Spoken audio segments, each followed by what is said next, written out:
one short day, Wal Jones travelled back in time. As he sat proudly aboard the boat he had built nearly 70 years ago, he was ageless, at one with the river. Restrictions of a wheelchair and fading eyesight were forgotten in the sun, wind and salty spray that licked a face that is etched in the Hawkesbury. Born on a farm at Colo, he was one of 13 children. He remembers his days as a boy of 4 as if they were only yesterday. The one thing I can remember, riding a pig across a little lagoon we had in the farm I was in, get on the pig's back and get out of his ears and steer it across the lagoon, then turn around and swim it back again. In those days, all the land in that area was farmed. After a brief spell on the land when he left school at 14, Wal began his lifetime's love affair with the river.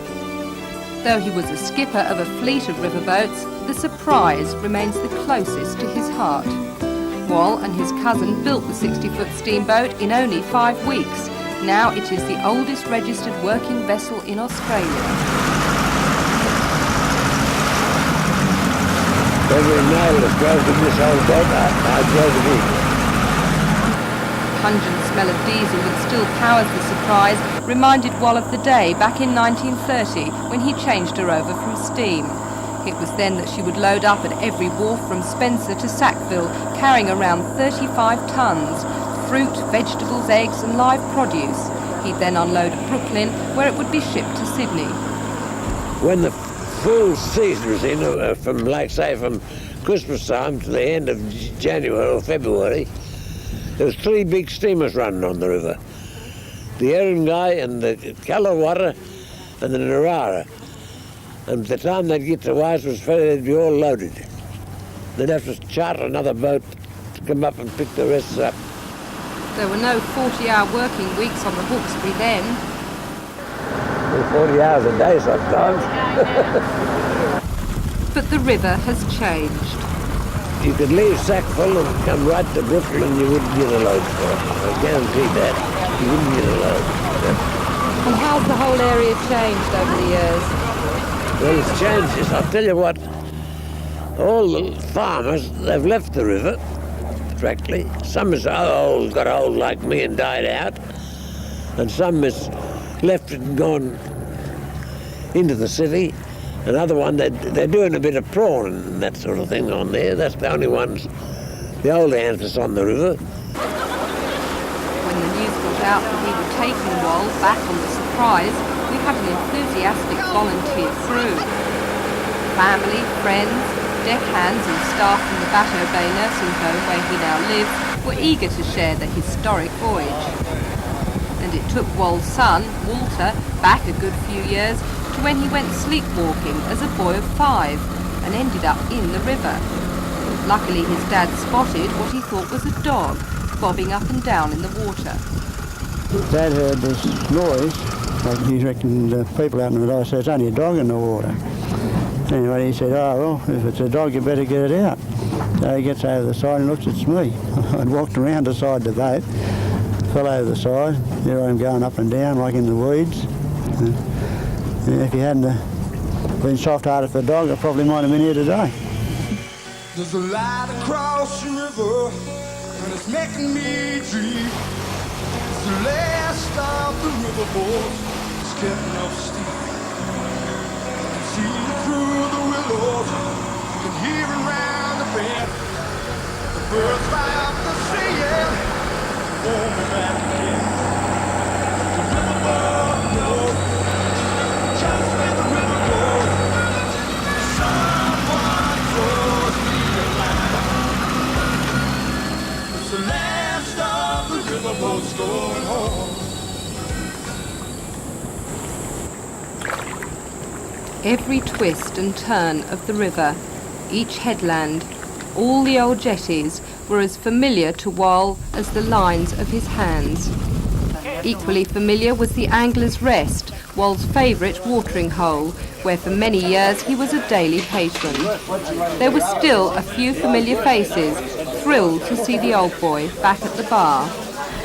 The old photo on the wall, showing the pub as it was when it was the Hawkesbury River Railway Hotel, was like an old friend too. I remember when it was first built, that club, 1905.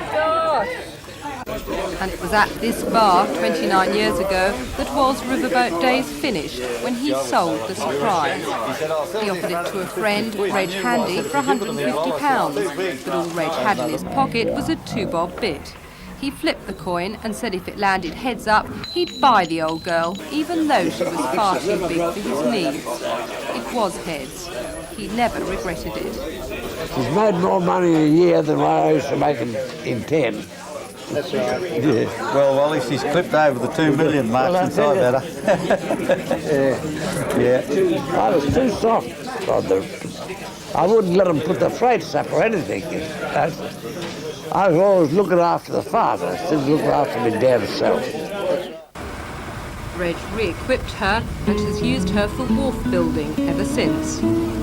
And did Wall enjoy his special day? There was really no need to ask, for his face was a picture, radiant with happiness. His only regrets? That he was unable to climb the few steep steps to again stand at the helm of his beloved surprise. I love it. I like to be on this old deck. I mean, I'd like to be up at that wheel. But we can't, them days are gone. I've had it so long, been on it so many times. It's a great old ship. It's one of the best, I reckon. Right at the Hawkesbury. The fact that the river he knew and still loves is not what it used to be. Get your fish with that same awful where the winter children wait. But alas, it's something awful. Soon they'll have to fish for space. For the sand is still together and the old are filling fast. Soon the noble Hawkesbury River will be visions of the past.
More as an interpreter of creation, and what I'm trying to do is just wait for that beautiful moment of creation that I can challenge other people to see that there is a creator out there.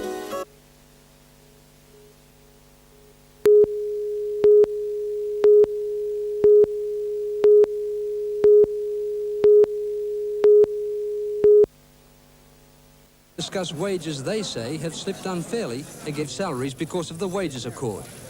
But against earlier threats to continue their first strike in 15 years, they voted to return to work from midnight. 2,000 striking pilots, meanwhile, were meeting around the nation. Australian Airlines will be running additional service. Very seriously concerned about it because there are ways and means and procedures by which the pilots can develop their claims and progress their claims.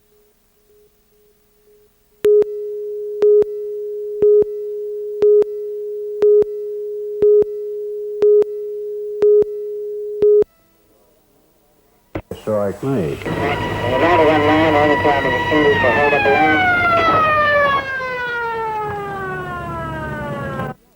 In 1988, there were more than 1,800 reports of armed robbery in New South Wales.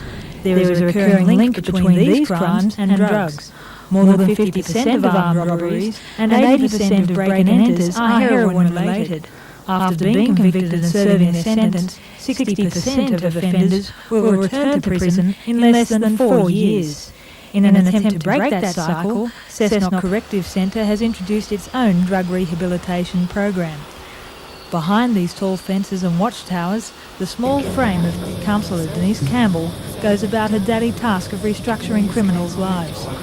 With the help of her assistant Denise Glover, the two now have 80 prisoners under their care. What you find is that there are men here who have returned to jail on numerous occasions.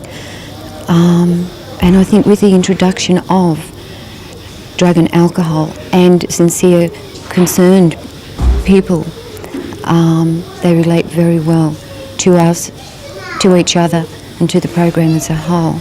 Today will be how the drug and alcohol... In this group of 9, problems stem from all kinds of drugs, ranging from narcotics to heroin. Prisoners are encouraged to attend the course, but the final decision is their own. Oh, I'm doing, I'm coming here because I want to come here, not because they're saying go. So I feel like coming, that's why I come. If I didn't want to go, I wouldn't go. If I didn't get something out of it, I wouldn't go either. Inmates are free to choose any topic for weekly discussion. They also have debating classes which have given them confidence and developed their self-esteem. These men look to Denise for encouragement. For them, it's an uphill battle to fix their lives. It starts with admitting where they went wrong. And I've got out, got back into society, and just got straight back into it again. Until I came to jail this time, and I was in the MRC and I saw all these signs everywhere for the DNA and Alcoholics Anonymous. I'd never given a second thought that heroin was a problem. I thought it was society's problem to fix, not mine. Stephen is 37 years old and has survived using heroin off and on since 1966. At its peak, his habit cost him $3,000 a day. Stephen would inject himself with large daily doses. He financed this through armed robberies. He says all that mattered was getting money for his habit.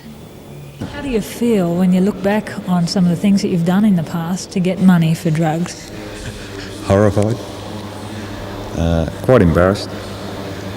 But I can accept them now. There's nothing I can do about them. I've got to get on with my life, and I'm prepared to get on with my life now. But as prisoners come to terms with their past, there is also the problem of the present. No matter how strict a prison system is, drugs will always be available inside. Despite regular searches of prisons and visitors to them, a network of drugs does exist. According to the Bureau of Crime Statistics, there has never been a study to measure the extent of such networks. However, for these men, the Cessnock program has proved more attractive than the drugs. What have you gained from the course? I've gained a lot of things. I've gained, just knowing that I can talk among, people that are all sharing a common goal. I go in there because I don't want to use, and just listening to people and finding a bit about myself. After the months of counselling, debating and confidence building, these inmates will be left to their own devices. Upon release, it will be up to each man to live in the community drug-free. He'll be left to avoid past friends and past lifestyles. No, they're not proud of what they've done. They're not proud, and they want to make a successful life for themselves drug-free. They want to become part of society as a whole and lead a constructive life in society. Somebody asked before about what happens when you get back out. That worries me, that somebody said something to me the other day which was drug-free, crime-free. And so my goal is to remain drug-free.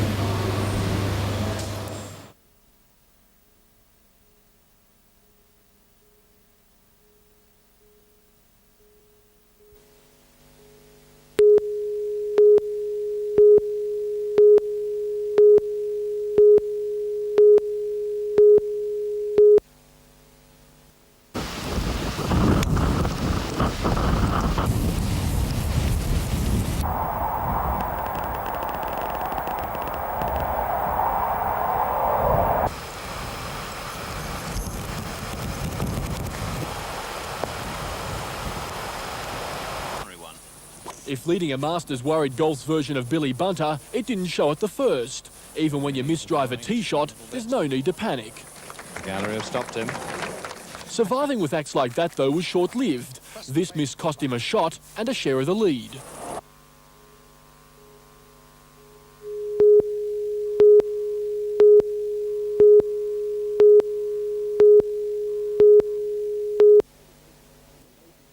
On the wrong side of the hole. Well, The amazing tale of Clayton, though, kept rolling on. He double bogeyed the fourth and for the first time appeared rattled. Well, however, the English amateur wasn't out of it. This was for birdie and the outright lead. Yes. Yes, well done. But at the very next hole, he dropped a shot, and it was a 3.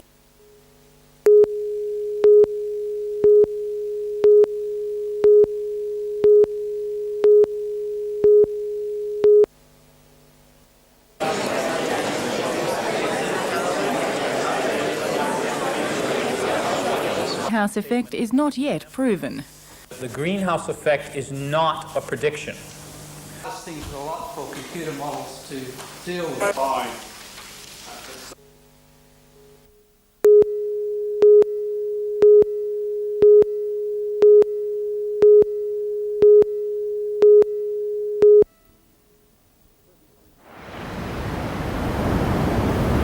33 degrees south, 151 degrees east, lies a dangerous stretch of the New South Wales coast. The rocky outcrop known as Nora Head claimed its fair share of ships over the years, prompting locals at the turn of the century to push for a lighthouse. In 1903, the light in the tower, which stands today, was illuminated for the first time. The lighthouse was erected at a cost of £24,000, built with the sweat of young families which set up camp on the site. I understand there have been a number of wrecks here off the head, but it's an interesting twist of fate that two boats with the same name, years apart, were wrecked here. That's right, yeah. The first one was the Guider, and that was in the 1800s, 1890, around that time, and that was loaded with Christmas supplies for Sydney.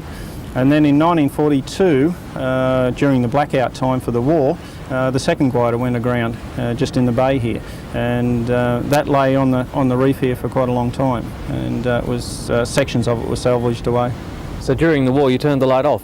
Well, they had blackout times during the war. The lights were blanketed out and only a very small portion of the light was showing, and that was only switched on at certain periods. They'd be notified by the Navy that they'd have certain vessels or commercial vessels, and they might give them a 10-minute period where the light was actually turned on for them. The technical side of a lighthouse can be as fascinating as its history. At Nora Head, the light is shown from a tower 27 metres high, 46 metres above the sea level. The light can be seen 25 nautical miles out to sea. And there are 96 steps to the top. Believe us, we counted every one. It's a long way, it certainly is. Especially when you do it a few times. A 1,000 watt lamp is illuminated through a lens which converts that light to 1 million candle power. Two small electric motors drive the huge lens, which is mounted in a bath of mercury, greatly reducing the friction. The light comes on automatically just before sunset, producing its characteristic flash every 15 seconds. So what does a lighthouse keeper do all day? The high priority is the maintenance of the main light. You have to keep that in top order to make sure that it comes on every night. You don't have a 97% efficiency, you have to have 100% efficiency. The one night that it doesn't come on is the one night when something goes wrong. With the trend to de-manning of lighthouses, Peter Nicol and his colleagues are fighting for survival in the long run.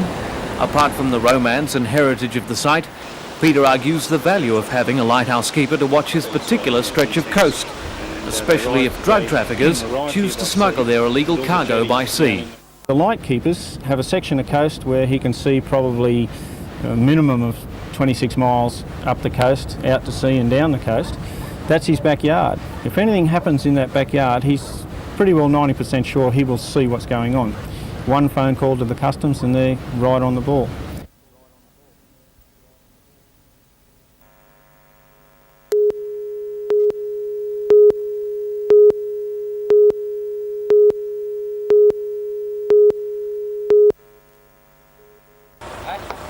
For about 3,500 homeowners on the western side of Lake Macquarie, this is the only way to dispose of what's referred to as wastewater. That is, whatever's flushed from the toilet or emptied from the sink. Cleanaway has the contract to pump out residential tanks. Under the agreement, each household is serviced fortnightly for the flat charge of $533 a year, payable at the same time as other council rates. Council says that the flat charge prevents householders from pumping their wastewater into the lake, as every household is charged the same. But the residents argue that small users are disadvantaged. Well, there are people with split systems with only the toilet water going in paying the same as a family with 4 or 5 children. There are people who are very conservative with their water and have been, and now they're going to pay the same as someone who is not maybe so conservative, a little bit wasteful. Would you prefer a different sort of system? We'd be happy to go back to the user pays, where you pay only for what you use, so if you're willing to conserve, you pay less. One of those facing extra costs under this new scheme is a pensioner. Una Curry lives by herself in this modest home. With a fixed income, this new charge is a massive increase in her cost of living. Like, I've always been happy with the user pay system, and I think it should continue. And I don't think I should really pay the same as what a family pays that are using it all the time. There are a number of different types of anomalies. Certainly the low user, the single pensioner or 2 pensioners a household, is disadvantaged, in some cases financially distressed by the additional Alderman charge. Davis represents this area in council. He opposed the move at first, but council agreed to sign the contract during a meeting he could not attend. Legal advice to council to back away from the contract now could be costly. So Alderman Davis now has to repair the damage done in his ward. We've asked for a concession from the State Health Department for a reduction in the frequency of service from a fortnight to a month. That will cut their charge in half where it's warranted. We're looking at alternative disposal methods to reduce the cost of maintaining and setting up new disposal ponds in various places, which we have to. And we are also trying to implement or have implemented a procedure where seriously disadvantaged people in the interim can pay their charge by monthly instalments instead of quarterly. Westlake's residents have been to Sydney to put their case to the Minister for Local Government. The Ombudsman may also become involved in this case. Residents want to know why they're charged $533 compared with a flat rate of $380 a year in the neighbouring Wyong Shire. To add insult to injury, Gosford's wastewater charge is subsidised by the state government. There are some very attractive houses here. People obviously do have some money. Why are they complaining about a bit of an extra charge for a service that's obviously going to cost somebody some money? Well, I think for the people who are paying and quite happily paying, they feel that they're fighting for the people who are disadvantaged.